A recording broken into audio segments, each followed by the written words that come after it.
जय हिंद बच्चों। आज की इस वीडियो में हम बात करने वाले हैं पदार्थों के चुंबकत्व से संबंधित कुछ मूल शब्द, जिनका प्रयोग हम पदार्थ के चुंबकत्व को समझने के लिए करते हैं। कुछ परिभाषाएं हैं, छोटी छोटी परिभाषाएं हैं, जिनको बोर्ड एग्जाम में काफ़ी बार पूछा जा चुका है। हम एक एक करके सारे तथ्यों को, सारे परिभाषाओं को समझेंगे। पहला शब्द आता है चुंबकीय प्रेरण। अब देखिए चुंबकीय प्रेरण क्या है। जैसे हम बात कर रहे थे चुंबकत्व की, तो हमने क्या पढ़ा कि मान लीजिए आपके पास एक चुंबक है, ये एक चुंबक है। इस चुंबक के संपर्क में जब कोई आप एक लोहे का टुकड़ा इस प्रकार रख दें, मान लीजिए आपने इस प्रकार एक लोहे का टुकड़ा रख दिया, तो आप क्या देखते हैं कि ये वाला सिरा तो चुंबक के संपर्क में था, तो ये जो दूसरा सिरा है, ये सिरा क्या करता है, इससे भी लोहे के टुकड़े आकर्षित होने लगते हैं। आकर्षित होने का कारण क्या था कि जब भी ये लोहा या कोई भी लोह चुंबकीय पदार्थ चुंबक के संपर्क में आता है, तो वो भी एक चुंबक की भांति व्यवहार करना शुरू कर देता है। या हम यूं कहें कि जब भी किसी चुंबकीय पदार्थ को, जब भी कोई लोह चुंबकीय पदार्थ किसी बाह्य चुंबकीय क्षेत्र में, मान लीजिए ये एक प्रबल चुंबकीय क्षेत्र है, इस चुंबकीय क्षेत्र में कोई पदार्थ आप रख देते हैं इस प्रकार, जब इस पदार्थ को इस चुंबकीय क्षेत्र में रखा जाता है तो इस पदार्थ में भी चुंबकत्व का गुण उत्पन्न होने लगता है। संपर्क में रखने पर या किसी बाह्य चुंबकीय क्षेत्र में रखने पर उसमें भी चुंबकत्व का गुण उत्पन्न होने लगता है। इसी गुण को प्रेरित चुंबकत्व कहते हैं। अर्थात किसी चुंबक के संपर्क में आने पर या किसी बाह्य चुंबकीय क्षेत्र में रखे जाने पर जब किसी पदार्थ में चुंबकत्व का गुण उत्पन्न होने लगता है तो उसे प्रेरित चुंबकत्व कहते हैं।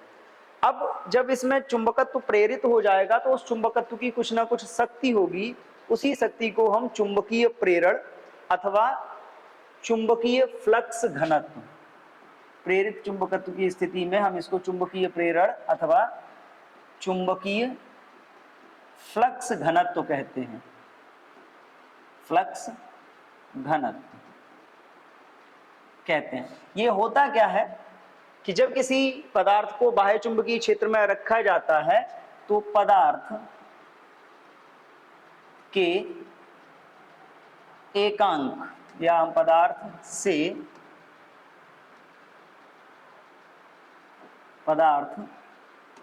से गुजरने वाली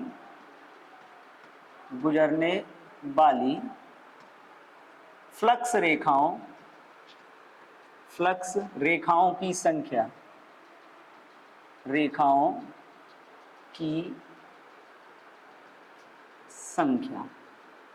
को फ्लक्स घनत्व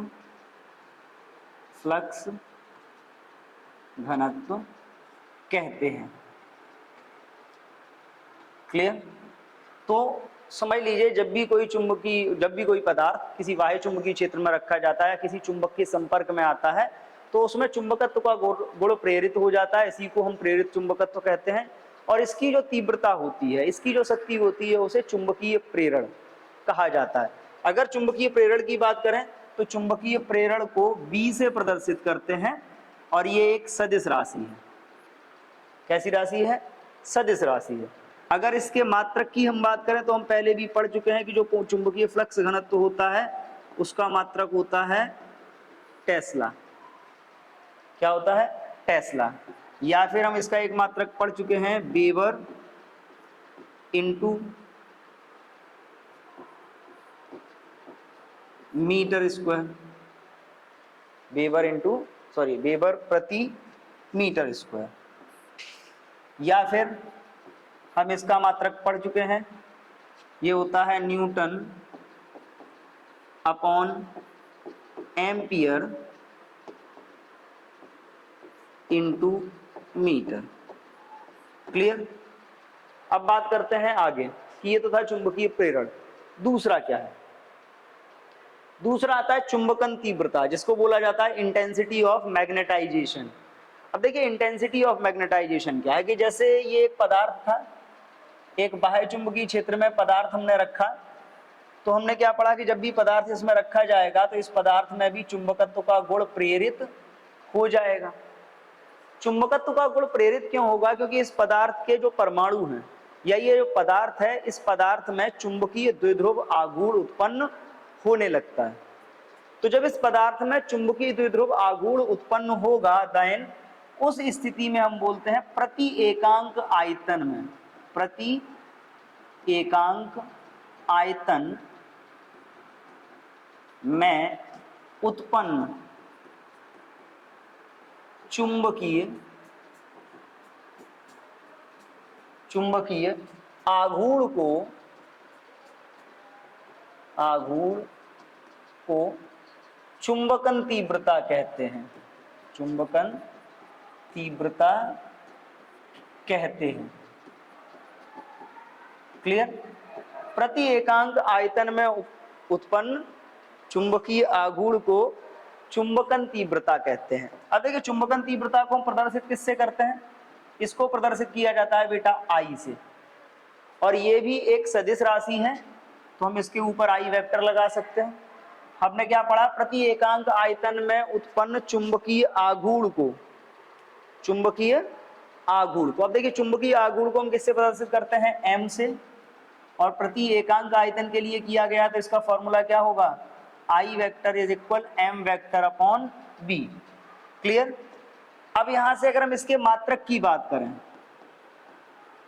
मात्रक, तो देखो m का मात्रक आपको मालूम है क्या होता है? m की अगर मात्रक की आप बात करते हैं तो इसका मात्रक आपने पढ़ा है एम्पियर इंटू मीटर स्क्वायर, और आयतन का मात्रक हो गया मीटर क्यूब, मीटर क्यूब। तो इसका मात्रक क्या आएगा? इसका मात्रक आएगा एम्पियर प्रति मीटर। क्लियर? तो जब हम चुंबकन तीव्रता की बात करते हैं तो जब किसी पदार्थ को बाह्य चुंबकीय क्षेत्र में रखा जाता है तो उसमें प्रेरित चुंबकत्व का गुण उत्पन्न होता है। इस स्थिति में पदार्थ के प्रति एकांक आयतन में उत्पन्न होने वाले चुंबकीय आघूर्ण की मात्रा को चुंबकन तीव्रता कहते हैं। आई से प्रदर्शित करते हैं, ये एक सदिश राशि है तो ये आई वेक्टर हो जाता है, I vector is equal M vector upon V. V यहाँ पे क्या है? आयतन। अगर हम यहाँ से इसका मात्रक निकालें तो इसका मात्रक निकलता है एम्पियर प्रति मीटर। क्लियर? अगले तथ्य पे चलते हैं। तीसरा है आपका चुंबकीय तीव्रता। अब देखिए चुंबकीय तीव्रता क्या है? हमने पदार्थ को बाह्य चुंबकीय क्षेत्र में रखा, ठीक, बाह्य चुंबकीय क्षेत्र में जब हम इसको रखेंगे तो बाह्य चुंबकीय क्षेत्र में रखने पर इसके अंदर चुंबकत्व का गुण प्रेरित हो जाएगा। उस स्थिति में पदार्थ के अंदर उत्पन्न होने वाले चुंबकीय क्षेत्र, पदार्थ में उत्पन्न होने वाले चुंबकीय क्षेत्र, पदार्थ के अंदर उत्पन्न वास्तविक चुंबकीय क्षेत्र, वास्तविक चुंबकीय क्षेत्र, चुंबकीय क्षेत्र का मतलब अगर हम बात करें बी, या जिसको हमने भी क्या बोला था? चुंबकीय प्रेरण, चुंबकीय प्रेरण, तथा निर्वात की चुंबकशीलता, चुंबकशीलता के अनुपात को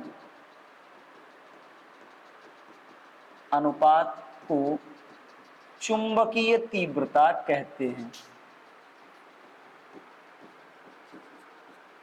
अनुपात को चुंबकीय तीव्रता कहते हैं।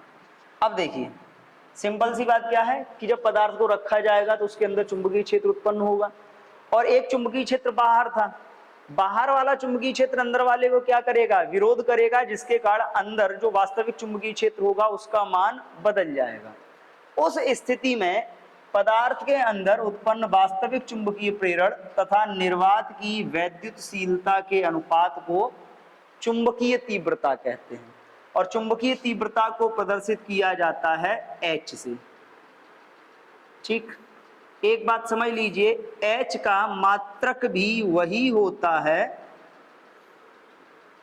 जो किसका होता है? चुंबकन तीव्रता का। कैसे? अब समझ लीजिए, अगर हम इसकी बात करें तो इसको हम समझते हैं किसके केस में? परिनालिका के लिए। आपने परिनालिका के लिए क्या पढ़ा था? जब हम धारावाही परिनालिका की बात करते हैं तो धारावाही परिनालिका के लिए B इज इक्वल होता था म्यू नॉट इंटू NI। क्या होता था? म्यू नॉट इंटू NI, या म्यू नॉट इंटू NI को हम ये भी लिख सकते हैं B upon mu naught is equal N into I. N into I को आपको मालूम है क्या लिखते थे? N upon L into I. अब ये जो आई है, ये आई क्या होती थी यहाँ पे? धारा। चुंबकन तीव्रता यहाँ नहीं है। तो अगर हम यहाँ से देखें तो एक फॉर्मूला हमको इसका और मिल गया। क्या मिल गया फॉर्मूला? वो फॉर्मूला हमको इसका मिला ये N अपॉन L इंटू आई, और ये आई आपकी क्या है? धारा है। ठीक, अब यहां पर देखो, अगर हम यहां से मात्रक निकालते हैं तो आई का मात्रक क्या होता है? एम्पियर, और एल का मात्रक होता है मीटर। तो क्या मात्रक इसका बना? एम्पियर प्रति मीटर। और देखिए यही मात्रक चुंबकन तीव्रता का आपका निकल के आया था। तो परिभाषाएं अलग हैं, बट अगर देखा जाए तो लगभग ये दोनों राशियां समान होती हैं। क्या परिभाषा हमने इसकी पढ़ी? किसी पदार्थ के अंदर उत्पन्न वास्तविक चुंबकीय क्षेत्र या वास्तविक चुंबकीय प्रेरण तथा निर्वात की वैद्युत चुंबकशीलता के अनुपात को हम क्या कहते हैं? चुंबकीय तीव्रता कहते हैं। इसे H से प्रदर्शित करता है। फॉर्मूला होता है H is equal B upon mu not, और फॉर्मूला हो गया N upon L into I. N है फेरों की संख्या, L है लंबाई, और I क्या है? धारा। चलते हैं अगले टॉपिक पे। अगला है चुंबकशीलता एवं आपेक्षिक चुंबकशीलता। अब देखिए चुंबकशीलता क्या है? अगर हम चुंबकशीलता की बात करें, चुंबकशीलता, तो देखो चुंबकशीलता क्या होती है? किसी भी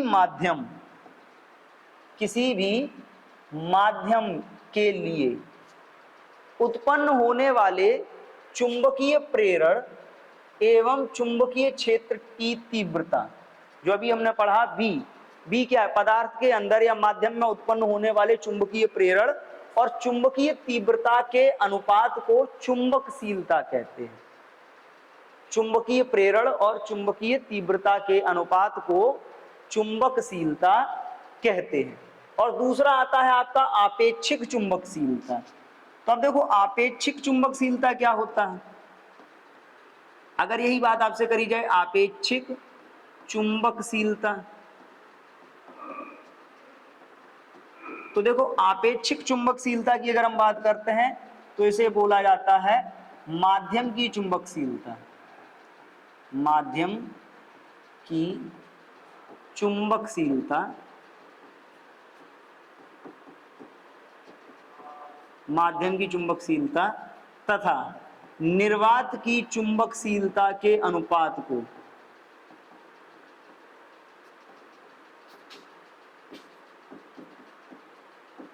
किसी भी चुंबकीय माध्यम की चुंबकशीलता तथा निर्वात की चुंबकशीलता के अनुपात को आपेक्षिक चुंबकशीलता कहते हैं। इसे प्रदर्शित करते हैं म्यू आर से।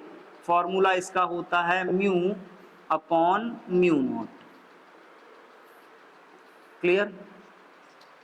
तो दो टर्म हमने यहाँ पे पढ़े, एक चुंबकशीलता। चुंबकशीलता का मतलब है किसी माध्यम में चुंबकीय प्रेरण और चुंबकीय तीव्रता के अनुपात को उस माध्यम की चुंबकशीलता कहते हैं।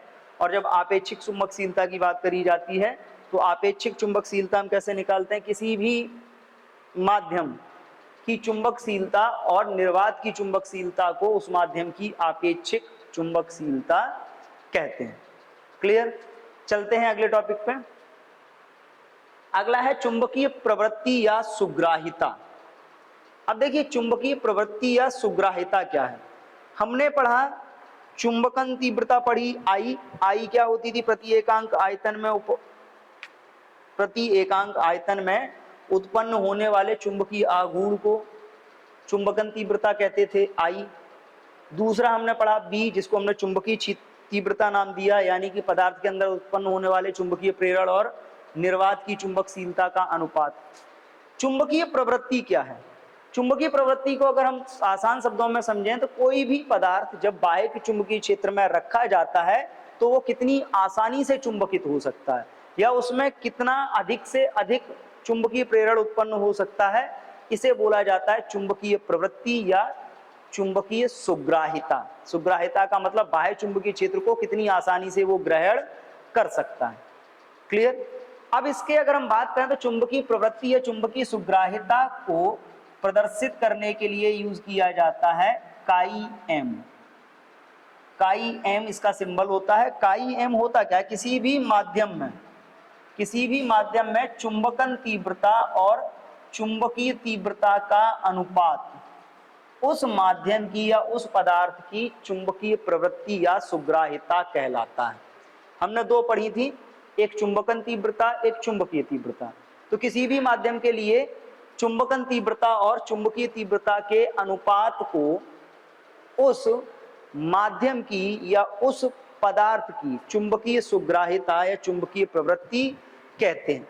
अब यहाँ पर एक बात समझ लीजिए, ये जो आपका चुंबकीय प्रवृत्ति है ये केवल और केवल एक चीज को प्रदर्शित करता है कि जब हम पदार्थ को बाह्य चुंबकीय क्षेत्र में रखेंगे तो वो कितना आसानी से चुंबकित हो जाएगा। जिसकी चुंबकीय प्रवृत्ति अधिक होगी वो आसानी से चुंबकित हो जाएगा और जिसकी चुंबकीय प्रवृत्ति कम होगी या सुग्राहिता कम होगी वो आसानी से चुंबकित नहीं होगा। अगर हम यहाँ से बात करें तो क्योंकि I और H दोनों की जो मात्रक थे समान थे, इसलिए ये जो आपकी राशि आएगी ये कैसी होगी, ये एक यूनिटलेस मतलब कहें कि मात्रकहीन या विमाहीन राशि होगी। क्लियर है? ओके। तो ये थे कुछ शब्द जिनके द्वारा हम किसी भी पदार्थ के चुंबकत्व को प्रदर्शित करते हैं, चुंबकत्व को परिभाषित करते हैं। ये परिभाषाएं काफी इंपॉर्टेंट हैं, कई बार एक एक नंबर में इनसे संबंधित परिभाषाएं पूछी जाती हैं। आज के लिए इतना ही, मिलते हैं नेक्स्ट वीडियो में, तब तक के लिए थैंक यू एंड जय हिंद।